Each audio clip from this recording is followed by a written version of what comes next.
kulanti wanaagsan dhammaantiinba kuna soo dhawaada warkii caalamka oo idinka imanaya stuudiyaha telefishinka Universal ee magaalada London. warka waxaa idinla socodsiinaya anigoo Cabdisalaan Hereriya. qodobada ugu doorka roonna waxaa ka mid ah Sheekh Mukhtaar Robow oo ku magac dheer Abu Mansuur oo isu soo dhiibay dawladda Soomaaliya ayaa shir jaraa'id oo ku qabtay magaalada Muqdisho waxa maanta uu ku sheegay inuu muddo sii horeysay iskaga baxay ururka Al-Shabaab imikana wada hadalay u socdaan dawladda Soomaaliya. waxaan u cadeynayaa dhammaan ummadda Soomaaliyeed caalamka oo dhan qodobadan soo socdo kow inaan ka baxay ururka xibanimadii aan ka ahaa ururka Al-Shabaab muddo laga joogo 5 sano iyo 7 bilood. muhiimad intee leeg ayuu haddaba u leeyahay dawladda Soomaaliya ee uu haatan isu soo dhiibay. waxaana xasuusin mudan ninkan inuu ahay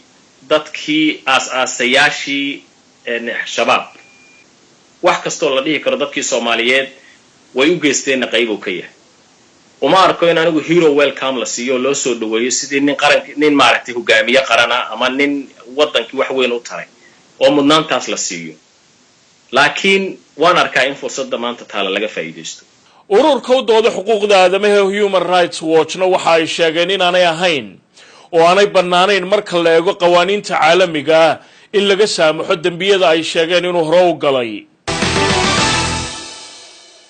baarlamaanka Hirshabeelle ayaa shalay sheegay inay xilkii ka xayuubiyeen madaxweynihii maamulkaasi. gudoomiyaha baarlamaanka Hirshabeelle ayaanu ka wareysanay sababta ay tallaabadaasi u qaadeen. qaar ka mid ah xujayda Soomaalida ee gudanaya waajibaadka xajka ee sanadkan ayaa si aad u weyn uga cawday qolyihii soo kaxeeyay oo ay sheegeen inay dayaceen. waxaanu idiin haynaa warbixin gaar oo amuurtaasi ku saabsan. iyadoo qaadashada kaadhadhka doorashooyinka Somaliland ay ka socoto gobolada Sanaag iyo Sool ayaa mudanayaal ka tirsanaa golaha deegaanka ee magaalada Ceerigaabo oo kana tirsanaa axsaabta kulmiye iyo ucid waxa haatan ay sheegeen inay ka baxeen xisbiyadaasi oo ay ku biireen xisbiga wadani. qodobada kale ee wararka caalamkaanu idinku haynana waxaa ka mid ah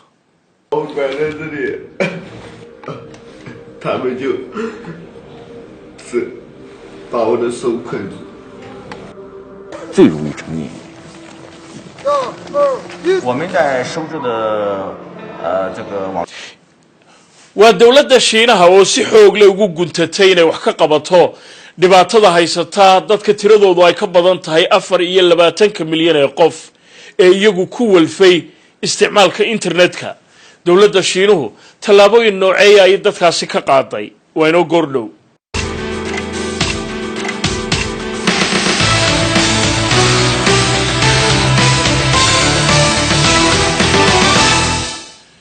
aan ku bilowno wararka caalamka ee Sheekh Mukhtaar Robow oo ku magac dheer Abu Mansuur ayaa shirkiisii jaraa'id ee baryahan la sugayay waxa maanta salaasadii uu ku qabtay magaalada Muqdisho. waxa uu faahfaahin ka bixiyay sababaha uu uga goostay ururka Al-Shabaab oo waqtiyada qaar uu ka ahaa gudoomiye ku xigeen. dagaallo ayaa toddobaadadii aynu ka soo gudubnay maleeshiyada isaga taabacsan iyo qaar ka tirsan ururka Al-Shabaab intiisa kale waxa ay ku dhexmarayeen meelo ka tirsan gobolka Bakool ee dalka Soomaaliya. waxaana dagaaladaasi kama dambeyntii ay keeneen in Abu Mansuur uu isu soo dhiibo dawladda Soomaaliya. shirka jaraa'id ee maanta uu qabtay ayaa waxa warbixinta nooga soo diray wariyahayaga Cabdicasiis Ibrahim Okay. muddo ka badan 7 sano waa markii ugu horeysay ee Mukhtaar Robow oo loo yaqaano Abu Mansuur uu ka soo muuqdo warbaahinta si uu ugu sheego wax ka duwan waxyaabihii uu warbaahinta ka sheegi jiray. waana hadal la filayay in uu mar bulshada u sheegi doono kadib markii 2 maalmood ka hor uu isku soo dhiibay dawladda Soomaaliya kaasi oo ahaa in kooxda Al-Shabaab iyo fikirkoodii uu ka baxay. وبعد anigoo ah Mukhtaar Robow Ali Abu Mansuur kana mid ahaa asaasayaashii ururka Al-Shabaab soo noqday mas'uulka labaad ee xarakada waxaan cadeynayaa waxaan u caddaynayaa dhammaan ummadda Soomaaliyeed caalamka oo dhan qodobadan soo socdo kow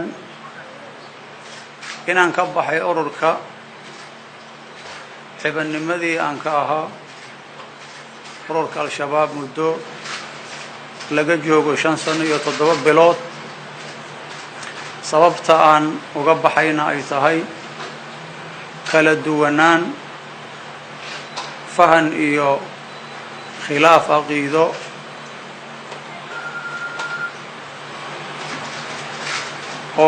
khilaaf aqiido ku qotoma khilaaf aqiido oo ku saabsan arrimaha aan diinta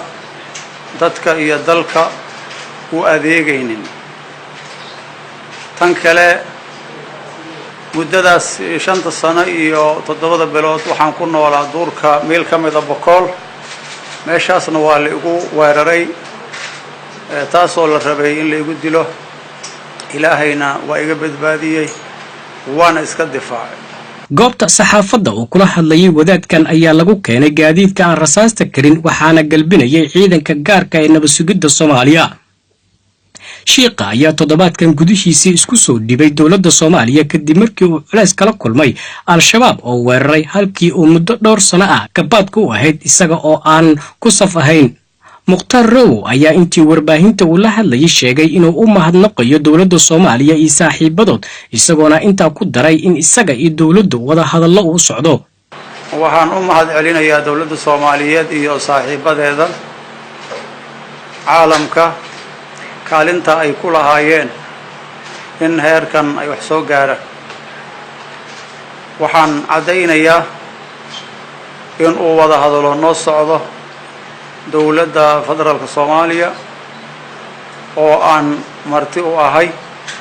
magaalada Muqdisho wada hadalkaasna aan ka filayo natiijo isfahan waxgal noqdo insha Allah ta'ala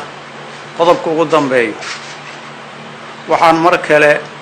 ama mar labaad u mahad celinayaa dowladda Soomaaliyeed shacabkeeda iyo madaxdeeda sida diiran ee la igu soo dhaweeyay magaalada Muqdisho weli ma aysan cadayn dowladda Soomaaliya mowqifka ay ka taagan tahay wadaadkan isku soo dhibay ee ka tirsanaa al-shabaab Cabdicasiis Ibraahim Axmed Okkey TV Universal magaalada Muqdisho tan iyo intii haddaba Sheekh Abu Mansuur uu isu soo dhiibay dowladda federaalka ee Soomaaliya ayaa waxa la isweydiinayay bal hadda guulaha dowladda Soomaaliya ay ku heli karayso isu soo dhiibidiisa arrintaasi ayaa maanta waxaan kala hadlay taliye ku-xigeenkii hore ee ciidamada nabad sugidda ee Soomaaliya Cabdisalaam Guuleed oo imika jooga magaalada London waxaan rabaa markii inaan horta qiro ugu horeyntii inay fursad aad u weyn oo ballaaran oo runtii qaaliya tahay in uu ninkan dowladda Soomaaliya maanta u yimaado oo la keeno oo ka soo baxo nimankii dhibka badnaayay oo kamid ahay waxaana xasuusin mudan ninkan inuu ahay dadkii aas-aasayaashii shabaab wax kastoo la dhihi karo dadkii Soomaaliyeed way u geysteen qayb uu ka yahay uma arko in anigu hero welcome la siiyo loo soo dhaweeyo sidii nin maaragtay hogaamiye qarana ama nin wadankii wax weyn u taray oo mudnaantaas la siiyo laakiin waan arkaa in fursadda maanta taala laga faa'iideysto dhinaca amniga markaan ka hadlo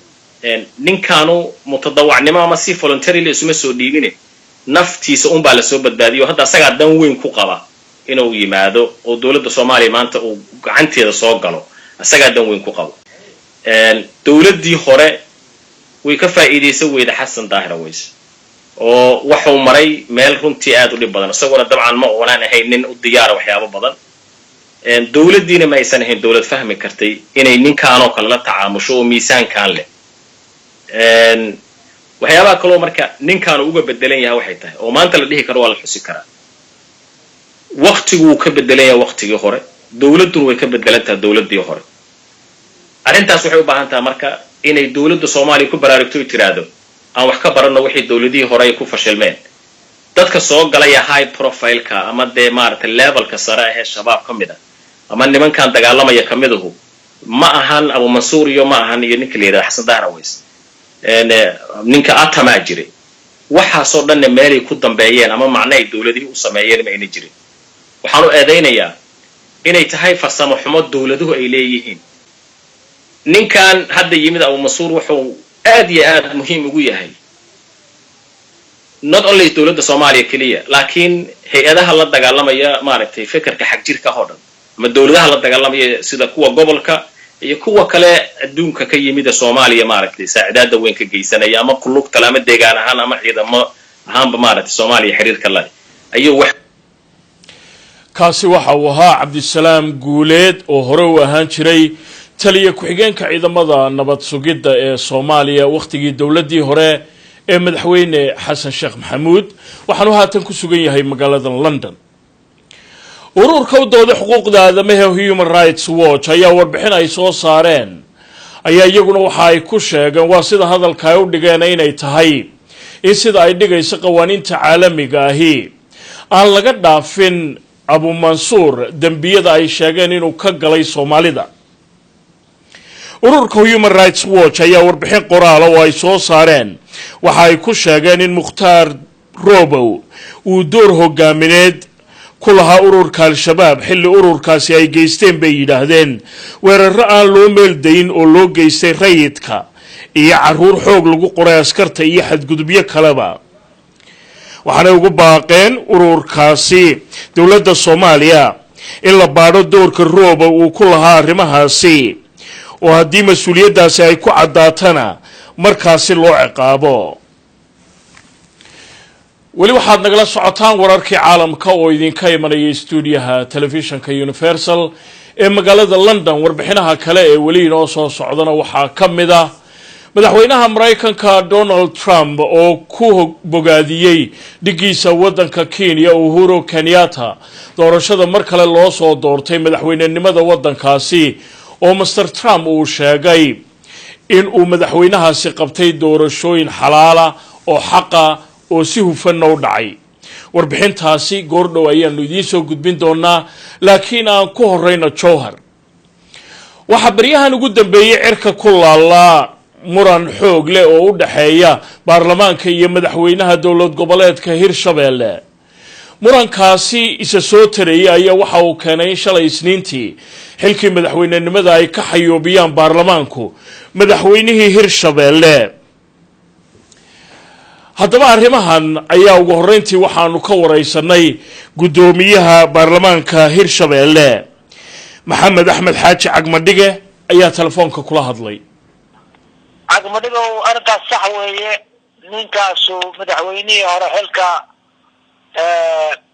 madaxweynenimada ee dowlad goboleedka Hirshabeelle uu hayo waa laga qaaday cod aqlabiyada ee baarlamaanka dowlad goboleedka Hirshabeelle uu qaadeen shalito maantana aniga safar ayaa ku maqnaay waxaan ayiday oo aan taageeray si sharciyan oo dastuuriyan ah xilkii inuu ku waayo Cali Cabdullaahi Cusubli madaxweynihii hore si rasmiina loo soo dooran doona 3 cisho gudahood xilkaana waxaa sii hayn doona madaxweyne ku-xigeenka si ku meel gaar ah guddi doorashooyina waa la magacaabaa goor dhow duu Ilaahay yiraahdo marka waxaan ku sheegayaa ninkaasu si dastuuriyan ah oo khilaaf la'aan ah inuu xilkiisa ku waayo waagaag mudane waxaad ahayd gudoomiyihii baarlamaanka Hirshabeelle maalinimadii ay go'aanka gaareen xildhibaanadu adigu ma aadan joogin magaalada Muqdisho ayaa joogtay arrimahaas aad maad ula socotay adigu ma samaanta baad ku baraarugtay aad ayaan ula socday baarlamaanka anigu haddaan maqanayo gudoomiye ku-xigeenkooda ayaa hawsha sii wada ama ayaa shir gudoomiye haddii uu maqanayo madaxweyne ku-xigeenka gudoomiye ku-xigeenka labaad ayaa shir gudoomiye marka baarlamaanka hadda waxay xaq u leeyihiin ciddii gudoona ee halkaas joogta inay ka amar qaataan wararku waxay sheegayaan maantay oo talaadaha markii aad timaadeen Jowhar adiga iyo madaxweynihii hore Cali inaad laba diyaarad kala saareydeen maxaad hal diyaarad uga soo raaci weydeen Muqdisho waa sidee xaalkaasi وأنا حرب أنا وأنا حرب أفضل ديارتي سوق هذا كلام أنا وعن قدوم وهاي برمان كدولة جولة كثير شباب مركا أصور ديارتي سيسوقات أنا تي هي سوقاتي لكن نصير بوراد أنا بورك يا كوكولاني جهر كانوا برمان كيسود دوي يا سجن ماشي ودوانين كتر الرئيس شباب ماشي يجي مدة مسؤول ورك سوقتي مركا تاز أيام كن مد markana xildhibaanadii shirkii baarlamaanka socda ayaan soo gaaray oo ay fadhiso ugu yaraan 6 ka badan xildhibaan xildhibaanadii mooshinka keenay ee muxuu ahay go-aanka xilka qaadista ku sameeyay anigu hadda markaan eegay dastuurkii iyo xeer hoosaadkii iyo sharciyada dowladda Hirshabelle ee kuwa qaranka ninkaas waxaan xaqiijiyay inuu si rasmi ah sharci ah uu xilkiisa u waayay markaad fiirisid adoo gudoomiyihii baarlamaanka Hirshabelle ah madaxweynihiina uu ahaa xildhibaanada wasiirada madaxweyne ku-xigeenka xilliyadii ugu dambeeyay guud ahaan xiriirkiina sidee buu ahaa walaal muddo xiriirkan uu iska xumaayo waxaad ogtahay muxuu ahay shalay daraad inay iscashireen xildhibaano aad wasiiro aad u fara badan oo ka tirsan xukuumaddiisa inay qaar kale xilka siiga tageen inay xildhibaanada ay ka hor yimaadeen aqlabiyadooda inay ka hor yimaadeen in Hirshabelle يعني أي نقطة معمول كده معمول فضيضة أو أنا في رسم أشقي وحصلنا ساك مسؤولة حدثت Hirshabelle إن هذا يعني وعصبر إن شاء الله تعالى يا سجنا وانن أنت وسوق جامر ومهجلنا لكن إن شاء الله المسؤولين كانوا كما رجينا دي لا وهاجاك وقدام بيستي dadka Hirshabelle ku abtirsada aad bay u fara badan yihiin gobolada Hiiraan iyo Shabeellada Dhexe haddii xildhibaanadii iyo adoo gudoomiyaha aad isku raacdeen go'aankan shacabka gobolada degmooyinka tuulooyinka maxaad ka filan kartaan waxaan ka filnaynaa waa in la soo xiriireen in ay taageeraan isbedelka iyo muxuu ahay wanaagga Hirshabelle iyo isku duubnida iyo ammaankooda inay sugtaan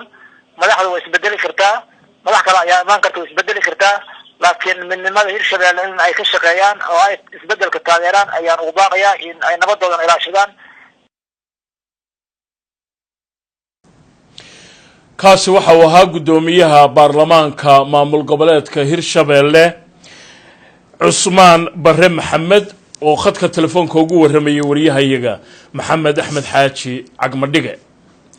madaxweynaha haddaba Hirshabelle ee baarlamaanku ay sheegeen inay xilka ka xayuubiyeen Cali Cabdilaahi Cosoble ayaa isaguna maanta shir jaraa'id waxa uu ku qabtay magaalada Muqdisho waxaana uu deedafeeyay go'aankaasi ay baarlamaankiisu qaateen madaxda goboleedka Hirshabelle waxaana wuxuu ahaa ka maqnaa muddo bil ku dhawaada oo ku maqnaa magaalada caasimadda labaad ee Beledweyne oo aan shaqo u hase ahaatee shaqadii inta aan ku maqnayn oo shaqo fiican oo aad ugu wax badan oo runtii waqtigeeda aan ka faalan doono noo soo qabso ayaa dad ayaga arrimaha cadow ku ah waxay ka shaqeeyeen inay موشن كان بس حقيقة قطع أمريكا كار وحوا يصير أركتان إلى عيله وحا إننا عتاجنا وهرنا إلى عتاجنا واحد اللي بعنا دولة الجبلات في الشرق وحوا يمر موشن كلا كان إيو وحا ليري قاء وايو والوضوء انت هو بادل وانا وحكم الجنان صوبتنا وحيتنا وحال الجبيهي والدستور اولا قف كلية دولة قوان سامينا بارلمان انت هركوليستو حلي بالنا ما به كرو kaasi waxa uu ahaa madaxweynaha ay sheegeen baarlamaanka Hirshabelle inay xilka ka qaadeen Cali Cabdilaahi Cosoble oo maanta ka hadlayay magaalada Jowhar xubnaha labada aqal ee baarlamaanka Soomaaliya qaar kamid ah ayaa iyaguna maanta shir jaraa'id oo ay ku qabteen magaalada Muqdisho waxa si weyn ay ugu taageereen go'aanka ay qaateen ee madaxweynaha xilka ay kaga xayuubiyeen baarlamaanka Hirshabelle warbixinta waxa inoo hayay wariyahayaga Maxamed Cabdinaasir ayaan leh kulankan oo ay maanta ku yeesheen magaalada Muqdisho xildhibaano ka tirsan baarlamaanka federaalka Soomaaliya kuwa aqalka sare oo tirahaan gaaraya ku dhawaad 30 mudane ayaa waxa ay kulankaasi ku soo dhaweeyeen xilka qaadistii lagu sameeyay madaxweynaha maamulka Hirshabelle Cali Cabdilaahi Cosoble xildhibaan Maxamuud Beene iyo xildhibaan Daahir Amiin Jeesow oo kamid ahaa mudanayaasha halkaas ka hadlay ayaa sheegay inay ku raacsan yihiin go'aanka ay qaateen xildhibaanada maamulka Hirshabelle ay ku raaceen gudoomiye ku-xigeenkii oo ahaa in xilka looga qaaday madaxweynaha Cali Cabdilaahi Cosoble sidoo kale waxaan rabnaa inaan u mahad celino madaxweyne cusub la 10 bilood soo shaqeynayay shaqadiisa iyo howlahu qabtay iyo wuxuu gobolka u qabtayna waa wax la xusi doono waana u mahad celinayna shaqadu soo qabsaday sidoo kale waxaan rabnaa inaan ayidno cadeyno inaan garab taaganahay xildhibaanadii hadlay gudoonkii hadlay ee go'aankii dastuuriga ah gaaray annagoo xildhibaanadii Hirshabeelle oo federal level ah oo majority-goodii maanta halkan ay fadhiyaan inaan ku ayidsanahay garabna idinku siinayna sida xaaladan ugu gudbi lahaydeen sidoo kale waxaan rabnaa hay'adaha amniga waxaan rabnaa madaxda Hirshabeelle xildhibaan level iyo madaxda kaleba inay ka shaqeeyaan sidii xaaladan culus aan loogu gudbi lahaa si midnimo leh midnimo wax loogu gudbaa midnimo wax lagu dhistaa hawsha culus oo sugaysana wax alla wixii karaankeenna federal levelna garabaan idinka siin doonaa siyaasadda waa qori isu dhiib maanta hadduu asaga shalay soo xukumayo berrito nin kale xukumayo inuu taageero oo muxuu ahay dadka walaalihiisa uusan dhibaato iyo kriis siyaasadeed kale aadna gelinin dawladda federaalka Hirshabeelle waa cardun waa maamul hadda soo koraayo isbedel baa ka dhacay isbedelka ka dhacay dawladda federaalka madaxdeeda sare madaxweynaha iyo ra'iisul wasaaraha iyo gudoomiyaha baarlamaanka federaalka waxaan ka codsanaynaa haddii aan nahay xildhibaanadii Hirshabeelle ka soo jeed inay taageeraan sidoo kale waxaa halkaasi ka hadlay mudanayaashii kulankaasi goobjooga ahaa oo iyaguna dhankooda sheegay inay soo dhaweynayaan xilka qaadista lagu sameeyay madaxweynaha maamulka Hirshabeelle iyagoona baarlamaanka kula taliyay in ay soo doortaan dad ka turjumaya rabitaanka shacabka halkii shalay ka dhacay oo guusha lahaa oo dimuqraadiyada ku dhisnaa oo ahayd yacni muxuu ahaa ay kala noqdeen madaxweyne Cali Cabdullaahi shalay ayagaa doortay oo si dimuqraasiya ku doortay maantana ayagaa si dimuqraasiya ku doortay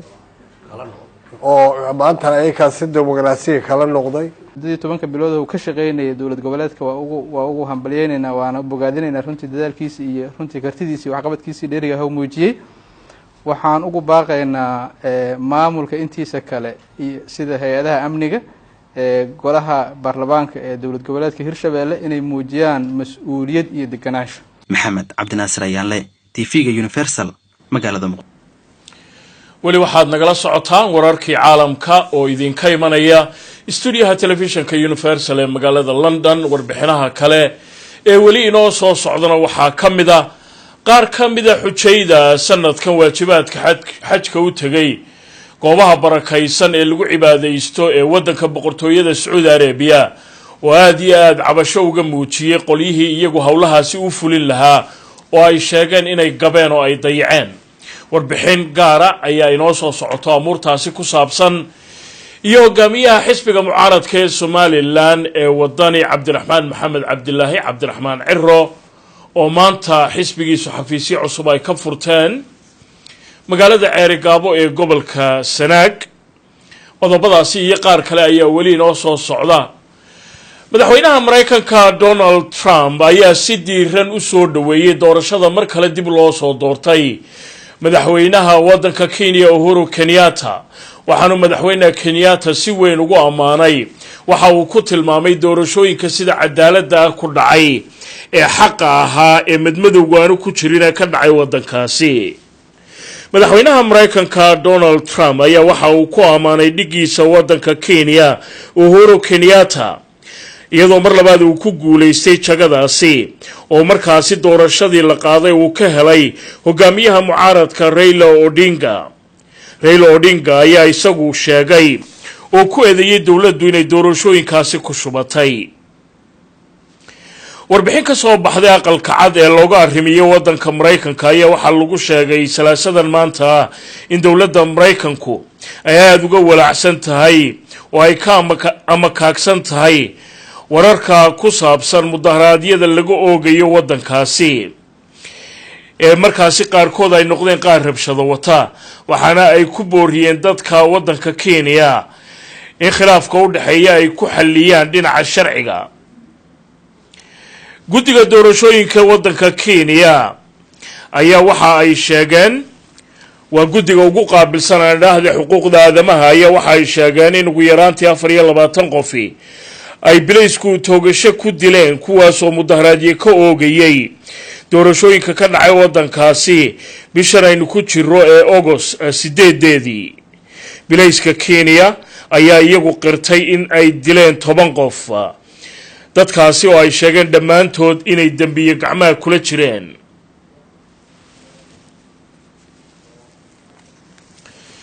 imikana gobolka Sanaag hogaamiyaasha axsaabta siyaasadda ee Somaliland ayaa dhammaanba waxa ay haatan ku sugan yihiin gobolka Sanaag waxaanay hore u soo mareen gobolka Sool iyadoo labada gobol imika ay ka socdaan howlaha lagu bixinayo kaadhadhka lagaga qayb galayo doorashooyinka Somaliland. gudoomiyaha xisbiga mucaaradka ah ee Somaliland ee wadani Cabdiraxmaan Maxamed Cabdilaahi Cabdiraxmaan Ciro ayaa maanta xafiisyo cusub oo xisbigiisu ay yeelanayaan waxa uu ka furay magaalada Ceerigaabo. warbixintan waxa noo soo diray wariyahayaga halkaasi nooga soo warrama. murashaxa madaxweynaha xisbiga mucaaradka ah ee wadani Cabdiraxmaan Maxamed Cabdilaahi Ciro maalmihii u dambeeyay ku sugnaa xarunta gobolka Sanaag ee magaalada Ceerigaabo ayaa xadhiga ka jaray xafiisyo cusub oo gaaraya 15 laabood oo xisbiga wadani ku yeelan doono xaafadaha kala duwan ee magaalada Ceerigaabo. munaasabadii xadhig jaridda lamaha cusub ee xisbiga wadani ka furtay magaalada Ceerigaabo ayaa waxa ugu horeyn baa ka hadlay mas'uuliyiinta xafiisyadaasi. waxaanu nahay dad daacada dad midaysan dad himiladooda iyo wanaagooda iyo quruxdooda tiigsanaya dad xusbiga u ah rigli. waxaanu ku soo dhaweynaa xafiiska dhalinyarada ee qaybta birdaha ku soo dhawow gudoomiye qaybtii dumarka waa soo martay qaybtii waayeelka waa xafiiska halku nooga furan yahay kii qaybtii dhalinyaradana waa kan waa kugu soo dhaweynaa gudoomiye. beeshu iskada sabaabushay 4 guri bay magaalada ka furtay kii dumarka waa soo furtaan kana waa kii dhalinyarada waqtigoo cidhiidha darteed labada baan doonaa in xadhigana laga jaro labada dambena insha Allah gudoomiyaha gobolka isaguna xadhiga ka jaro 4 guri ayaa xisbiga aanu loogu shaqeynayaa ilaa campaign-ka ilaa xilliga waxaan u taagnayn xisbiga garab istaagiisa baan u taagnayn imkana waxaan diyaar u nahay sidii aan u soo dhaweyn lahayn haddaanu nahay dhalinta laanta mustaqbal haddaanu nahay maanta waxaynu halka ku soo dhaweynaynaa musharaxa xisbiga wadani. waxaa iyaguna dhankooda halkaasi ka hadlay mas-uuliyiinta sarsare ee xisbiga wadani oo dhammaantoodba soo dhaweeyey furitaanka xafiisyadaasi. dadka dee aynu iswada garanaynaa maanta waxaanu idiin keennay musharaxii madaxweynaha inuu idiin furo guriga idiin furo sidaa darteed dee cid kaloo idiintii ma jirto waa inaad ku soo dhaweysaan isaguna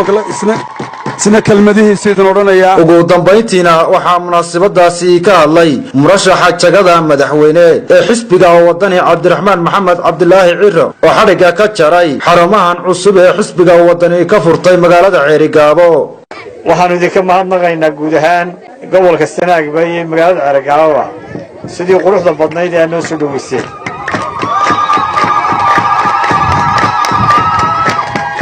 maanta Soomaaliland waxay isku raacsan tahay in isbedel la sameeyo. isbedelku wuxuu ku imanayaa marka aynu kaararka qaadanno ee codkana ku daro. marka fariintayadu waxa weeye idinku niminina inaan idinku guubaabino inaad qaadataan kaararka codbixinta. codkii dhammaanta wax bedeli kara oo madaxweyne bedeli kara mid cusubna samayn kara oo xildhibaan baarlamaan dooran kara oo golo deegaan ku dooran kartaan. marka intaasoo fursadood buu leeyahay kaarku marka ayaynan iska dayicin. Yuusuf Cabdi Xasan Cabdi telefishinka caalamiga Universal magaalada Ceerigaabo. qaar ka tirsan mudanayaasha golaha deegaanka ee magaalada Ceerigaabo ee magaalo madaxda gobolka Sanaag oo iyagu markii hore ka soo baxay axsaabta kulmiye iyo ucid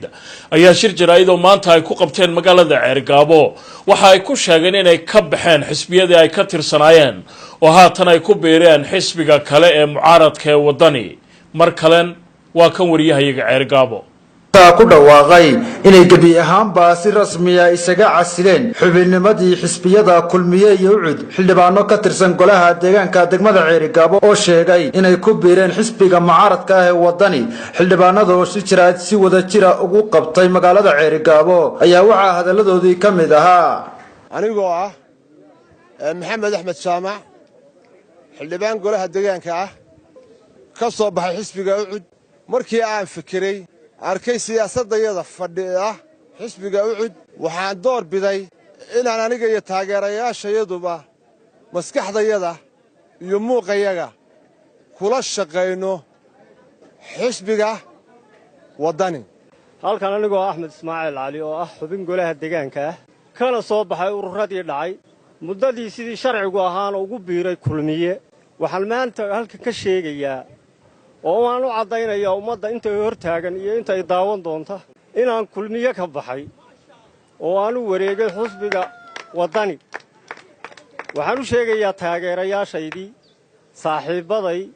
intii aanu isku siyaasadda ahayn kulli waxaan u sheegayaa inaan saaka aan u wareegay xisbiga waddani anigoo ah xildhibaan cabdiraxmaan axmed ismaaciil kana soo baxay markii hore ururadii dhacay ee ururkii rays ka bacdina ku biiray xisbiga kulmiye mar ugu horrayn waxaan halkan ka caddaynayaa inaan maxay ahayd tooy maanta aan ku soo biiray oo u soo degarrotay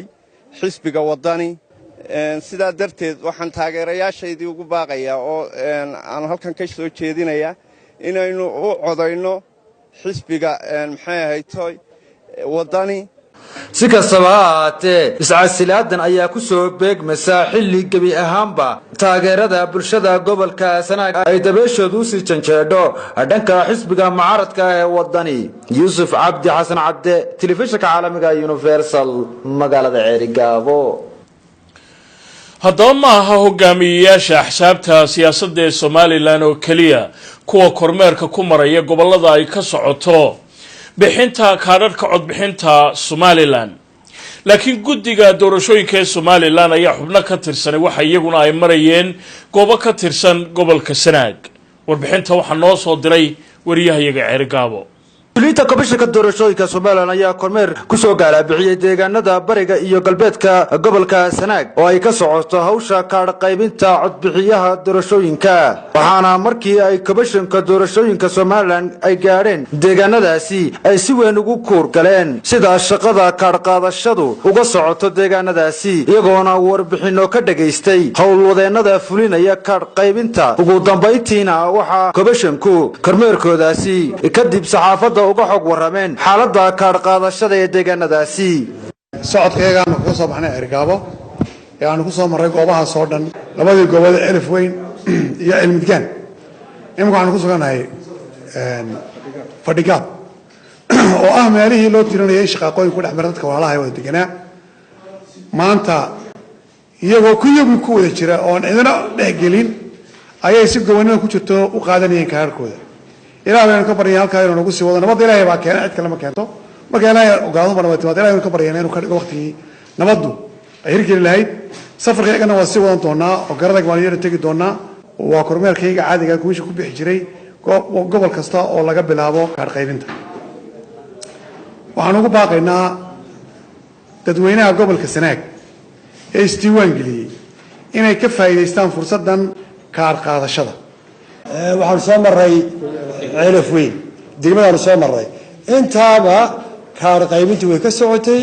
si fiican bay uga socotay si nabadgelyo uga socotay halkanna waxaan kula kulannay guddi ka socota madax dhaqameedka salaadiinta cuqaasha guurtida ee u joogtay halka inay nabadeynta laba shaqadii ka dhacday ee degmada ka dhacday inay ka shaqeeyaan oo ka howlgalaan ilaahay uu la qabtay si fiican bay uga howlgaleen dadka way wacyi gelinayeen goobtina waan isugu nimi markaan joognaa waa hadaaftimo waxaanu soo baxnay saaka magaalada Ceerigaabo aan kormeer ku soo maraynay goobaha aan soo maray ilaa saaka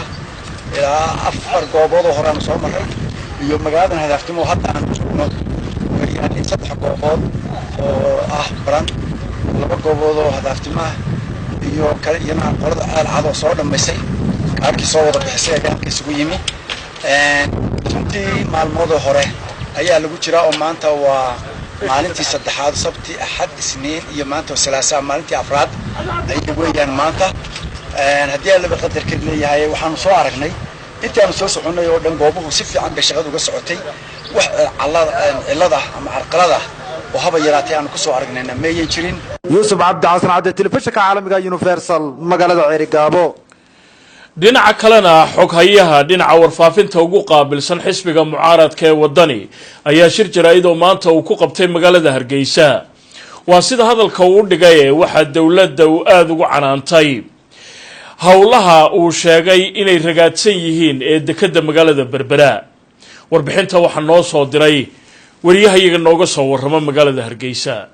riyaha warbaahinta ee musharaxa madaxweynaha xisbiga mucaaradka wadani Muniir Axmed Cigaal oo maanta warbaahinta kula hadlay magaalada Hargeysa ayaa sheegay in ganacsato badan oo reer Soomaaliland oo alaabi uga soo degi lahayd dekedda magaalada Berbera ay kaga xaniban tahay maraakiib tiisidee alaabtaasi waxaanu sheegay inay ku guuldareysatay shirkadda DB World oo maamulka dekedda magaalada Berbera gacanta ku haysa inay socodsiiso hawl maalmeedka shaqo ee dekeddaasi maanta dekedii Berbera way xiran tahay waddanka Itoobiya 10% aynu waxyaabaha u soo degay inoo gudbi jireen oo idin soo jiidano ay ahayd 8 milyan ay ku nool yihiin gawaadhidoodii maran ba markii ay bacadka u adkaysan waayeen Berbera ee rarna la saari waayay ay noqdeen oo la wadaarkayo waddankoodii ku noqdeen nasiib darro tahay oo xitaa xiriirkii waddankaasi inaga dhaxeeyay Itoobiya iyo Soomaaliland oo dhaawac weyn ay ku tahay in maanta wixii qurahay in iibinayna Itoobiya ka iibinayna service-ka ahaa ee dekedda Berbera uga soo degayay ay fuli waayeen gawaadhidii maraakiibtii weelkii Ramadaan ka hor yimi ayaa wili ku xiran oo ku xadilan dawladda lafteeda kaga cadilayeen oo qaar wasiiraa ay xitaa gali kari waayeen oo alaab ka soo dejistay ganacsatadii baa ku xaniban magaaladii Berbera maanta ee ahayd isha qudhay Soomaaliland ku dhaqdhaqaalo dal dhaqaalihiisu yar yahay baynu hayno waxa qudhay soo galay ahayd dekedda iyo kastamka yare wajaale aad iyo aad baan runtii anagu xisbi ahaan uga xunnahay waxaana lagala xisaabtamaya in badan baan ka qiilinay fawdada iyo dhibta cidii keentay laaluush ka qaatay ee xaqooqalka ka qaatay ee aan waxba maanta ka qaban karaynin ee sharciyada ay runtii saxeexeen oo dhaqan gashay oo dalka faa'iido u hay aanay jirin ee dhammaan heshiisyadii sidii murashaxa xisbiga wadani sheegay Cabdiraxmaan Maxamed Cabdilaahi heshiisyada nidaamka khaldan ee fawdada loo galay dib u eegi doona hantiyada sida khalad loo qaatay dib ugu noqon doona ayaa dooran doontaan insha Allah ka soo dooranaysan isbedelkiina in yar buu soo jiraa Mukhtaar Ismaaciil Cali telefishinka Universal Hargeysa wali waxaad nagala socotaan wararkii caalamka oo idinka imanaya stuudiyaha telefishinka Universal ee magaalada London warbixinaha kale ee wali inoo soo socdana waxaa ka mid ah madaxweynaha maamulka Jubbaland Axmed Maxamed Islaan Axmed Madoobe oo salaasadii maanta ahayd soo xidhay kalfadhigii saddexaad ee baarlamaanka Jubbaland iyo waliba warbixinaha kale inoo soo socdo oo ay ka mid tahay wasiir ku-xigeenka waxbarashada ee dawladda deegaanka Soomaalida ee dalka Itoobiya oo ka hadlay heerka ay wax u marayaan iyo sida ay ugu dadaalayaan in waxbarashada ay xoojiyaan iyo xaflad ballaaran oo habeenkii xalay ahayd ee salaasadu ay soo galaysay ka dhacday magaalada London oo lagu soo dhaweynayay tababaraha Soomaaliga ee caalamiga ee orodada Jaamac Maxamuud Aadan Jaamac Karaacin aanse ku horreynay qaar ka tirsan xujayda sanadkan soo gudanaya waajibaadka xajka ee haatan ku sugan goobaha barakaysan ee lagu cibaadeysto ee waddanka boqortooyada Sacuudiga ayaa si aad u weyn waxay uga cawdeen qolyihii soo abaabulay ee iyaga garwadeenka u ahaa oo ay sheegeen inay dayaceen oo adeegyadii ay u fidin lahaayeenna sidii ay ku ballameen aanay u oofinin waxaa haddaba imika ku sugan magaalada barakaysan ee Madiinatul Munawwara wariyahayaga Cabdirashiid Rashka oo isaguna ka mid ah dadka faraha badan leh muslimiinta ee sanadkan soo gudanaya waajibaadka xajka waxaanu noo soo diray warbixintan gaarka toddobaadkii tagay ayay ahayd kadib markii aniga iyo xujay Soomaaliyeed aan ka soo boqolnay magaalada London si sanadkan aan uga qayb qaadano xajka 2017 safar dheer kadib ayaa waxaa soo gaarnay magaalada Jidda waxaana sidoo kale ugu soo gudubnay magaalada Madiina oo marka hore noo ahayd halka aan ku naso doono toddobaadyo halkan aan joogi doono magaalada Madiina ayaa waxay ka mid tahay magaalooyinka barakeysan ee ku yaala caalamka gaar ahaan wadanka Sacuudi Arabiya waxaana ku yaala sidoo kale masjidka Nabiga sallallahu alayhi wasallam waxaa ku sugan magaalada barakeysan ee Madiina xujay Soomaaliyeed iyo waliba xujay kale oo ayagu ka kala yimid daafaha caalamka si halkan ay ugu cibaadaystaan kadibna ay ugu gudbaan magaalada Makka oo halka xajka oo ka dhacayo intaa ku sugnaa magaalada Madiina ayaa waxaa u kuurgalay si aan u ogaado nolosha iyo waliba farqiga u dhaxeeya xujayda Soomaaliyeed ee ayagu ka yimid wadanka iyo waliba sidoo kale kuwa ayagu ka yimid qurbaha gaar ahaan wadamada Yurub oo ayagu halkan ku sugan. waxaan ku soo arkay magaalada Madiina mar aan booqday halka ee ayagu ku sugan yihiin xujayda dalka ka yimid in noloshu ay ka duwan tahay tii ay ku sugan yihiin kuwa qurbaha ka yimid. haddaba waa kuwan qaar ka mid ah nolosha iyo waliba farqiga u dhaxeeya qaar ka mid ah xujayda Soomaaliyeed oo ayagu qurbaha ka soo xajiyay iyo waliba kuwa dalka ka yimid. ayaguna sidoo kale kuwa dalka ka yimid ii sheegay in qarashaad badan laga soo qaaday balse ay helin noloshii ay ka filayeen halkan. haddaan nahay xaajadii ka soo xajiyay Hargeysa waad arkaysaa hodheelkan aan ku jirnaa waa kulayl dhididka naga dhacay waad arkaysaa waayo qof walba wax laga soo qaaday lacag ku dhow 4,000 oo something waayo Djibouti waxa laga soo xashaa $1,600 wixii dadka laga qaadaya dhib ma laha waa inuu dadku helaan service ay qofku waa inuu masalahaan kale marka xaramka la joogo 5 kilomitir meel u dhaweeyaan dadka Yurub ka yimaadaan lacagta ka yaran inta kana waa xaramka dushiisa mushkiladan haysta waxa iyadoo lacagti ka badan iyo aan service la'aan way jirtaa sidaa uu idin sheegay oo kale ayaa la haysata anigu ka fog xaramkii shariifka nabi maxamed calayhi salaatu wasalaam iyo qolkan saxano oo aad iyo aad u kulul iyo awoodda kuliska bedelay masaajidkii nabiga wuxuu noo jiraa ilaa 500 oo mayl kilomitir in ku dhow marka anu waan socon karaa iyo dadka dhalinyarada laakiin ayeeday oo kale iminka waxay ku qaadanaysaa time intay sii soconayso soo soconayso marka waxaan leeyahay qoladii markaanu ka yimid Hargeysa waxay yiraahdeen qoladiina soo kaxaynaysa anaga service-ka dhan qaabinayna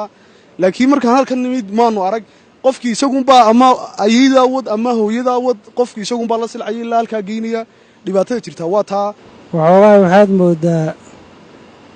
qaabka meesha aan u deganahay iyo in sidii loogu talagalay aysan ahayn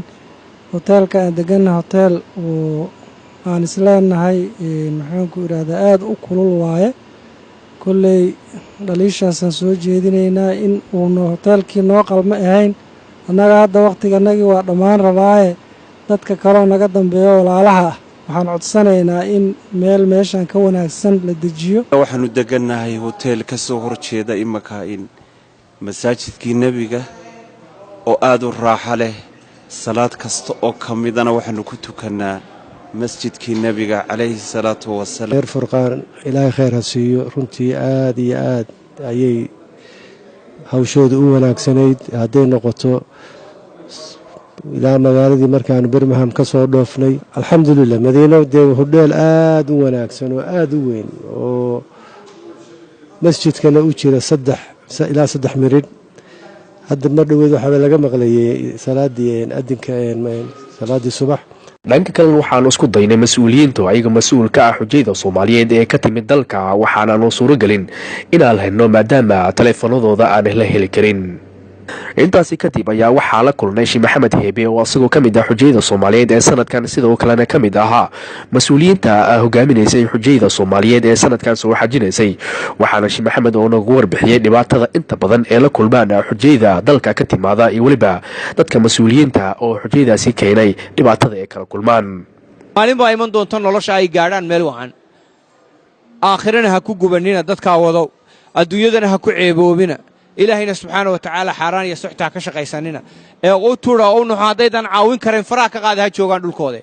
wax laga naco calool xanuun leh calool wareeg leh ilma leh argagax leh ayaa dadka ku soo arkay adaaba soo duubay oo qaar indhahaga ku arkay waxa noocaas qof bilaadan oo Madiina maanta jooga Soomaaliya ama nation kale oo dunida ka yimid dunida dadka ugu faqiirsan ma ku jiraan maanta adigoo jaamacad carabi yiri baan ku jiraa af carabi dadkaagu yaqaano muslimiin ay yihiin oo Soomaali u shaqeynayso saa u galayso war Ilaahay subxaanahu wa ta'aala ha laga baqo war Ilaahay ha laga baqo dadka ha loo turo. sidoo kale intaan ku sugnaa magaalada Madiina ayaa waxaa nasiib u yeeshay inaan ku saandarsado qaar ka mid ah xujayda Soomaaliyeed oo ayagu nasiib u yeeshay inay booqdaan qaar ka mid ah goobaha taariikhda muhiimka ah ku leh diinta Islaamka sida masjidka Quba iyo masjidka Qiblateen iyo Jabal Uhud iyo goobo kale oo muhiim ah. marka waxaan nimid maantay on nimid meesha caanaha geela waxaan nimid halkan geel maasha Allah tira badan caano macaan oo markaas hortaada lagu lisayo sidaa ujeedaana waxaa weye dadku waxyaabaha ay ka sheekeen ama ka hadlaan markay yimaadaan madiina ama maka waxaa ka mid a waxyaabaha cajiibka ay la kulmaan markii ay yimaadaan dadkii oo cibaado u yimid haddana halka caana geela ku haysa Soomaaliya haddaan hayn caanaha geela iyo hilibka geela iyo waxaa dhaqan ahaan baan u leenahay. Universal TV halkan noogu yimid. Universal TV waa kanaalka kaliya oo daacadda waa kanaalka aan adduunka ugu jecelahay waxyaalaha adduunyada ka dhacaya oo meel walba ka dhacaya ayuu si daacad u sheegaa aniga laftaygu aad baan u jecelahay gurigayga markaan joogo asagaan daawadaa kanaal kale ma daawado waayo waa kanaal dhexdhexaada halkan aan ku suganahay daawadayaal waa abuurta uxid oo muhiimad weyn ama taariikh weyn ku leh diinta islaamka markay timaado dagaalka weynaa ee ku dhex maray muslimiinta iyo waliba gaalada halkaana ee ka mid ahayd goobaha lagu jibiyey muslimiinta oo dhabarjibin lagu sameeyey maalmaha soo socda ayaa waxaa daawan doontaan barnaamijyo iyo waliba warar kala duwan oo aan ku falaqeyn doono buurta uxid taariikhdeeda iyo waliba guud ahaan magaalada Madiina Cabdirashiid Maxamed Nuur Cabdirashid Universal TV uxid Madiinatul Munawwara madaxweynaha Jubbaland Axmed Maxamed Islaan Axmed Madoobe ayaa maanta magaalada Kismaayo waxa uu ku soo xidhay kalfadhigii saddexaad ee baarlamaanka Jubbaland munaasabadaasi oo si weyn loo soo agaasimay waxa goobjoog ka ahaa wariyahayaga Mas'uud Cabdilaahi madaxweynaha dowlad goboleedka Soomaaliyeed ee Jubbaland mudane Axmed Maxamed Islaam oo uu wehelinayo senator Cabdiraxmaan Sheekh Maxamed Maxamuud Faroole oo kamid ah xubnaha baarlamaanka ee aqalka sare ee dowladda federaalka ee Soomaaliya ayaa maanta soo xiray kalfadhigii saddexaad ee baarlamaanka Jubbaland gudoomiyaha baarlamaanka dowlad goboleedka Jubbaland mudane Cabdi Maxamed Cabdiraxmaan ayaa kulanka daahfuray asagoo ugu horeyn u mahadceliyay madaxweynaha dowlad goboleedka Jubbaland mudane Axmed Maxamed Islaam iyo Cabdiraxmaan Sheekh Maxamed Faroole madaxweynihii hore ee Puntland isla markaana hadda kamid ah xubnaha aqalka sare ee dowladda federaalka ee Soomaaliya aad baan ugu faraxsanahay inuu maanta madaxweynaha sidii caadiga ahay uu kalfadhiga noona furay noona xiray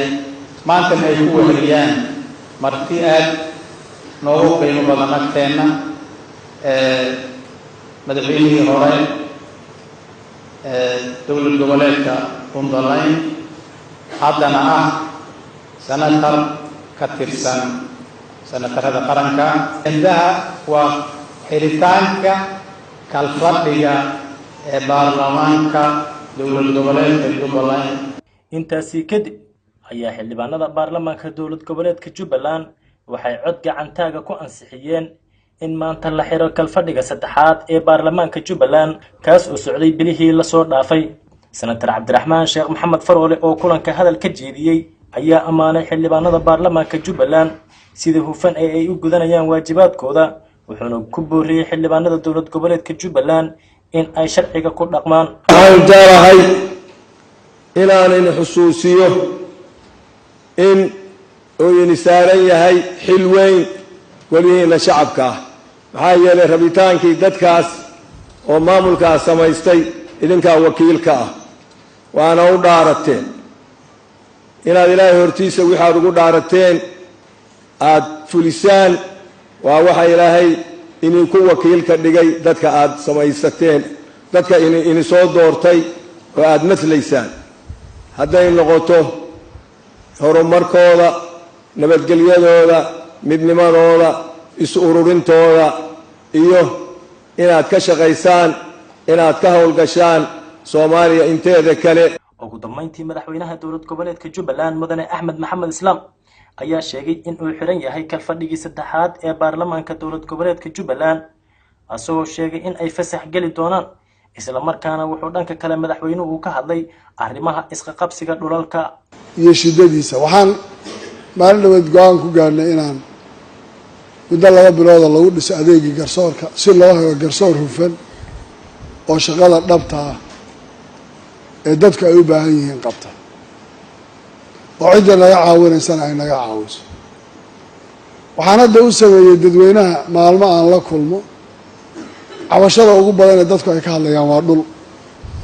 waa niman dhalinyaro inay u baahan in lala shaqeeyo laakiin iyaguna inay talada qaataan dadka ahlu xalliga ay ka qaataan labada dhinacaan sheegay taladooda ay iska daayaan Mas'uud Cabdulaahi Aadan TV Universal magaalada Kismaayo wasiir ku-xigeenka waxbarashada ee dowladda deegaanka Soomaalida ee dalka Itoobiya maxamuud axmed nuur oo u warramayay telefishinka universal ayaa sheegay in dowladda soomaalida deegaankeedu ay ku taamayso in la sii xoojiyo heerka waxbarashada.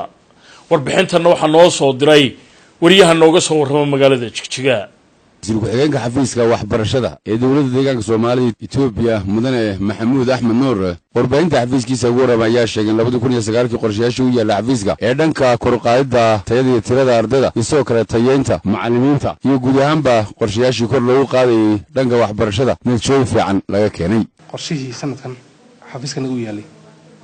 isbedelada ku yimid waxa weeyaan waa isbedel hadda mid muuqda weeyaan oo aad loo arko taasina waxa weeyaan waxay ku timid ka go'naanshaha xafiiska waxbarashada hogaaminta ku sareyso ilaa xukuumadda ilaa xisbiga. marka kow waxaa la qaatay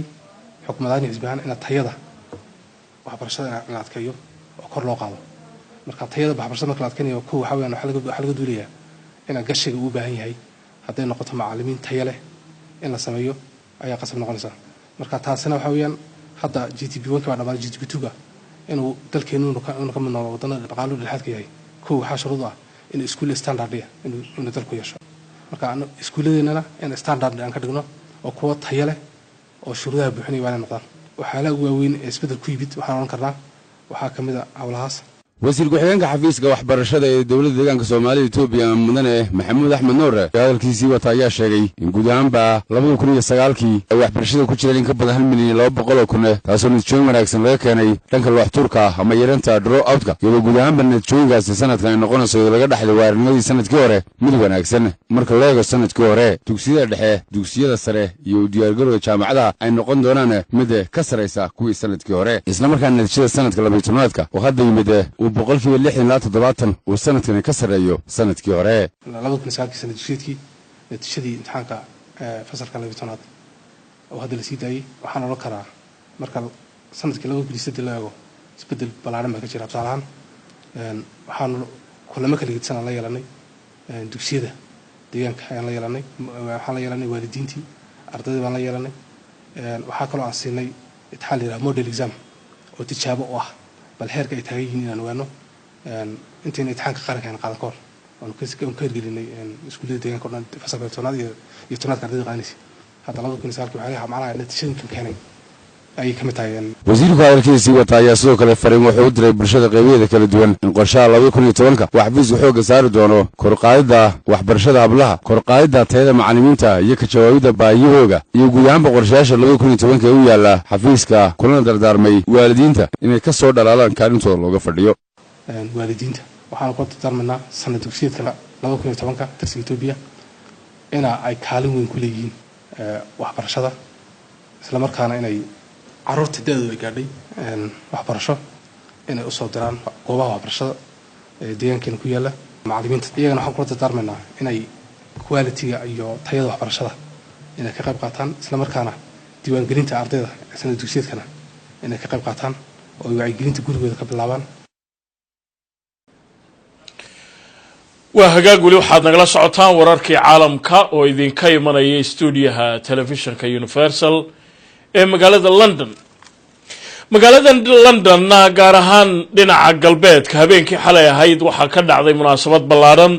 munaasabadaasi ayaa waxaa lagu soo dhaweynayay tababaraha caalamiga ee Soomaaliga ah ee dhinaca orodada Jaamac Maxamuud Aadan oo ku magac dheer Jaamac Karaaciin. munaasabadaasi ayaa waxaa soo qaban qaabiyay xubnaha ku hawlan dhinaca ciyaaraha ee jaaliyadda Soomaalida ee wadanka Britain. munaasabadaasina sidii ay u dhacday warbixinteedii waa tan. miyaha ama afayeenka ururka waa Cabdiraxmaan Cali Cadaani Basalo anigoo ku hadlaya afka ururka Somaliland Diaspora Sports Development waxa ku leeyahay noo sharafa oo aad iyo aad ugu faraxsanahay qof kastoo lejana ama in aan ku soo dhaweyno ka urur ahaan caawa waxaan casho sharaf halkan ugu sameynaa Jaamac Maxamuud Aadan oo wada garanaysaan Jaamac Karaaciin oo ah dadka dee runtii taariikhda kule Somaliland iyo Olympiga oo wada garanaysaan anigoo ku hadlaya magaca ururka SD Somaliland Diaspora Sports Development oo wadankan Ingiriiska ka dhisan waxa farxad noo ah iyo dhiirigelin inaanu la kulanno jaamac maxamuud aadan jaamac karaaciin orodyahankii caanka ahaa ee dalkeenna isla markaana imika ah tababare dhinaca orodada ah ee adduunka waddamo badan ka waa tababare waxaanu jeclaysanay ka urur ahaan inaanu jaamac la kulanno o aanu soo dhowayno kownka aynu ku noolahay waa 6 bilyan iyo waxoogaaba dadkiis ku nool haddii lagu google gareeyo laga heli maayo heerka uu jaamac ka gaaray orod yacni tababaranimada orodka ama atletigiska nin maanta la midoo nool jaamac malaa mataqaanaana jaamac dhallinyaradii uu tababaray waxay qaadeen 30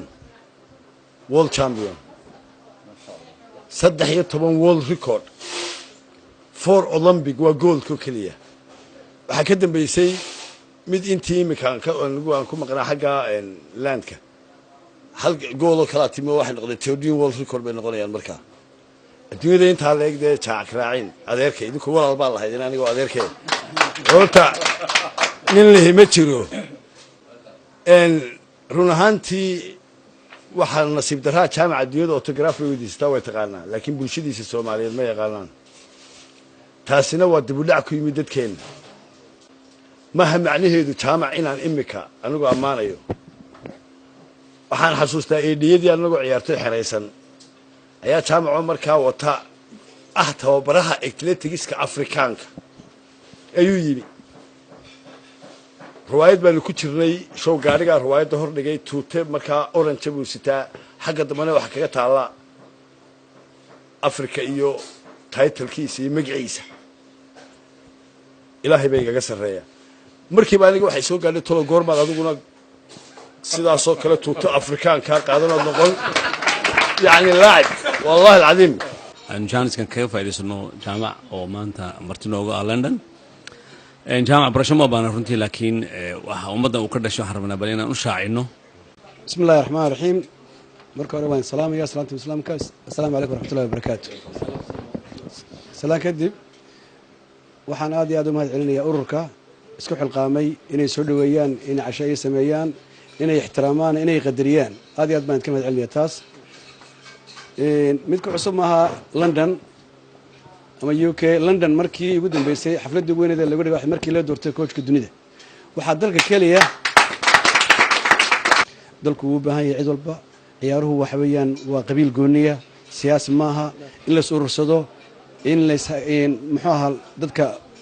xagga jooga baahan ee beerka kaba aan haysanin aad iyo aad loogu dadaalo xasan waraab cabdi inaga maqan waan mahad celinaya isagana mujaahid weeyaan aad iyo aad ciyaaraha runtii marka laga hadlayo kii waqtigii waxweeyaan kama dambaysti weeyaan marka waxaan rabaa intay hadhay caafimaadka ii hadhay inaan mulkaygii dadkaygii aan garab qabto waa hagaag weli waxaad nagala socotaan wararkii caalamka oo idinka imanayay stuudiyaha iyaga magaalada london qadar yar xayeysiisa kadib ayaa haddii aan la yidhaahdo aynu isugu soo noqon doonaa qaybaha wararkeenna ka harsan oo warbixinahaanu idinku haynana ay ka mid yihiin dad u dhaqdhaqaaqa xuquuqda falastiiniyiinta ayaa ku booriyey dowladaha afrikaanka in aanay ka qaybgelin shirka la damacsan yahay in lagu qabto waddanka Togo ee ay isugu imanayaan Israa'iil iyo hogaamiyayaasha Afrikaanku shirkaasi oo wadamo Afrikaanka ka tirsani ay horeba u qaadaceen ilaa 300 qof dad ka badan ayaa la tuunsan yahay inay ku geeriyoodeen daadad xoog leh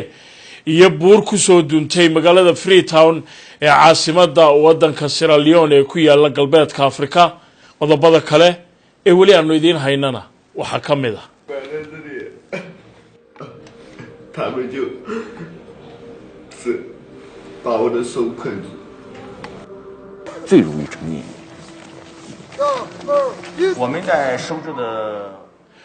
waa warbixin ku saabsan haddii aad arki jirtay waalidka oo ilmihiisa yar ka qaada telefoonka gacanta marka weliba edabdarra ay sameeyaan bal hadda dowladda Shiinuhu siday ula tacaasho dadka waaweyn ee iyagu walfay ama qabatimay ee aan laga goyn karaynin dhinaca internetka wayna goordhow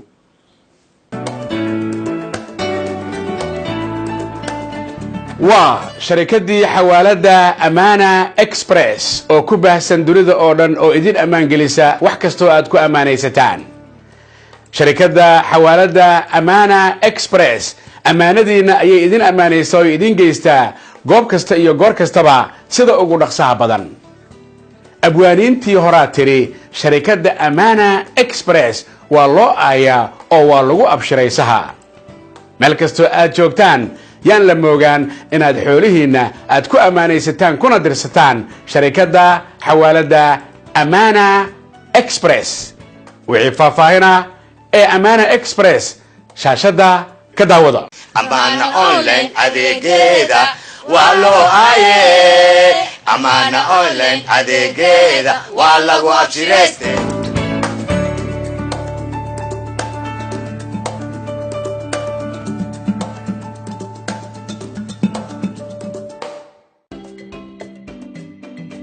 horaa loo yidhi saadku hawl ma leh oo habsaan ma leh oo halkee ma leh waa hubsoo qura. haddaba habka saad adeegso si lacag dibadda lagaaga soo diro ama adigu aad lacag dibadda ugu dirto. lacagta dibadda lagaaga soo dirayo ku hel saad adigoo isticmaalaya xawaaladaha casriga ah gudaha iyo dibaddaba. halo salaamu calaykum walaal. wacalaykum salaam waa kuma والله محمد سمو وناكسين ولا محمد إن هذا ريوان وأنا وناكسين ولا لسه سكر مو وناكسين محاسوك خردمات ولا رجال عبيو يحدون إني نكون عبوا ساد ومقرنسا خان بيها كوب حياني ساد ملذين ها والله يفرون ها هاي إن هذا ريوان كان قصة دريا هاي والله إن هذا الصين يا والله إنك عارف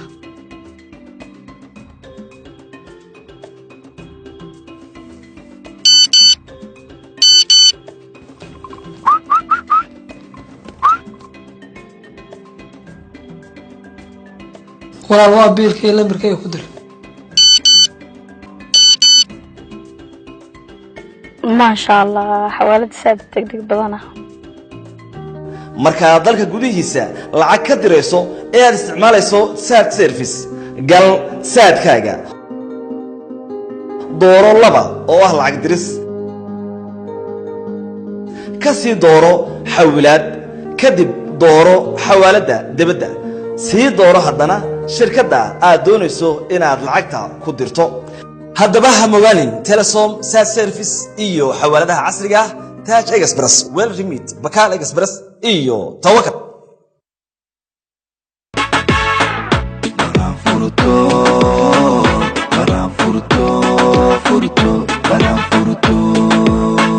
sharabkani mudan amba miirano oo macaan badan man qaboojiyo araad meershaha dhalanku muuqdaan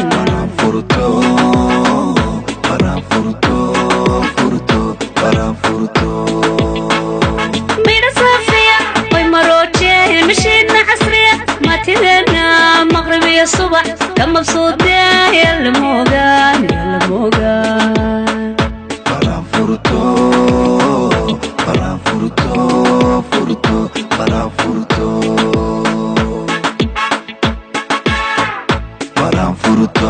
miiganiyo magaalooyidil mela joogaan caruur mangada lo macmiila marqaan badana furto macaan badana furto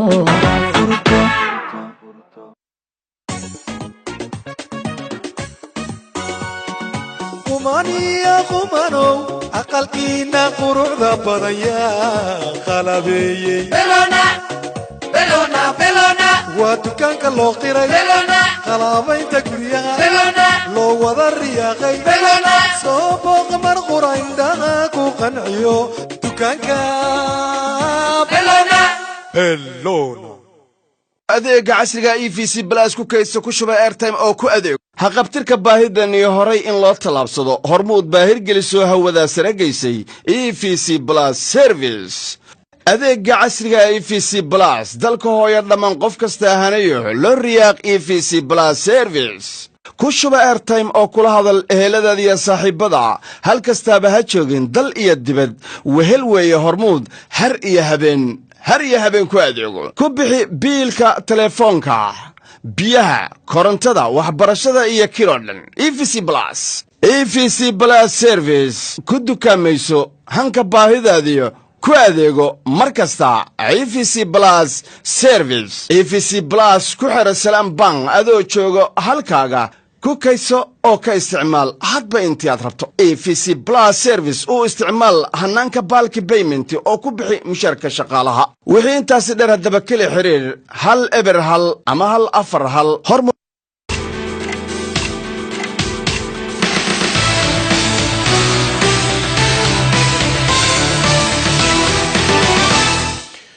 mar kale kulanti wanaagsan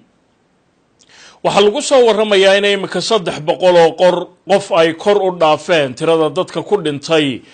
roobo mahiigaana oo xoog lahaa oo ka da'ay magaalada Freetown ee xarunta wadanka Sierra Leone ee ku yaala galbeedka Afrika khasaaraha ayaa la sheegayaa in ay sii xoojiyeen kadib markii buuri ay ku soo duntay guriyo ku hoos yaalay waxa la sheegayaa dad kale oo fara badan inay ku dhaawacmeen masiibadaasi oo iyadu dhacday waqti ay dadku wali hurdeen subaxnimadii hore ee isniintii shalay ahayd madaxweyne ku-xigeenka wadankaasi Victor Fo ayaa isagu ka digay in laga yaabo in tirada dhimashadu ay intaasi kaba sii badato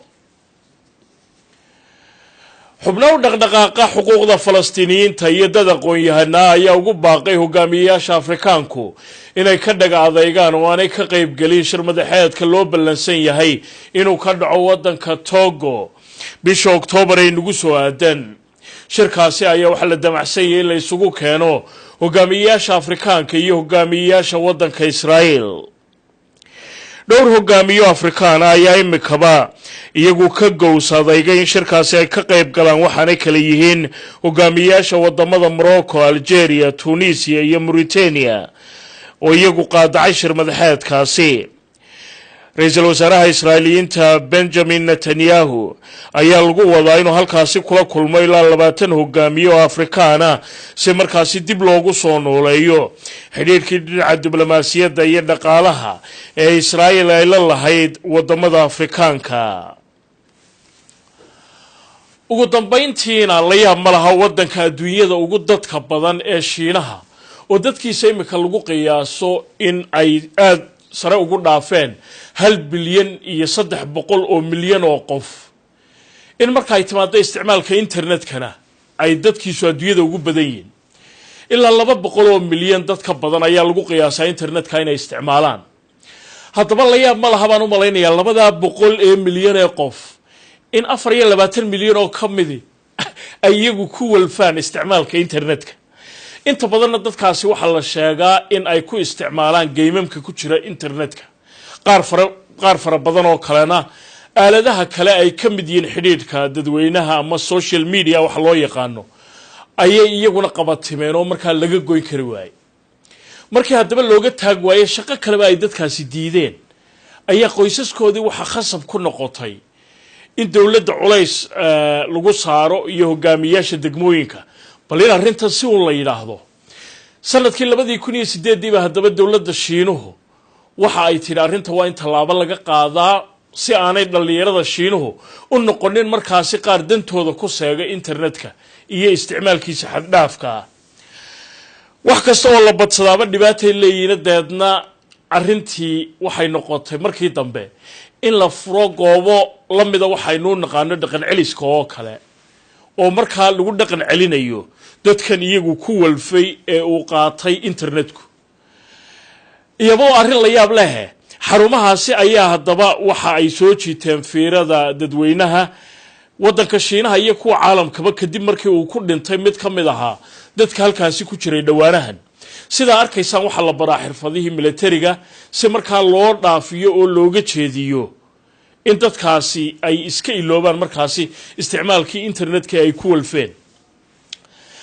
waxa ka sii daran taasi xiriyahaasi haddii ay waxba ka tari waayaan koronta markaa la saaraaba la yiri oo madaxa qaarkood lagaga qabtaa si markaa loo ilowsiiyo oo markaasi loogaga daweeyo bahalkan qaatay ee internetka arrintaasi ayaa haddaba dood fara badan imika ay ka taagan tahay oo la leeyahay sidani ma tahay sidii ugu wanaagsaneyd ee markaa dadkaasi ku walfay internetka lagaga joojin lahaa waxaan u malaynayaa iminka siday ku socoto caalamka meelo fara badan oo ka mid a shiinuhu haba ugu soo horeeyaane in dadka dhowaanahan ama sanadada soo socda dembiyada gala aan laba xidhi doonin xabsi la geyn doonin laakiin laga qaadi doono uun aaladaha ay isticmaalaan lagana mamnuuci doono internetka taasoo uga dhigan baan u malaynayaa dad fara badan in markaasi xabsi ay ku jiraan qaar fara badan oo aan aqaano ayaaba kuwaasi ka mid ah qodobkaasi ayaa ugu dambeeyey wararkii caalamka oo idinkala socoteen telefishanka Universal Studios magaalada London anigoo Cabdisalaan Herariya ayaa idin waramayay intaynu dib u kulmayno nabadgelyo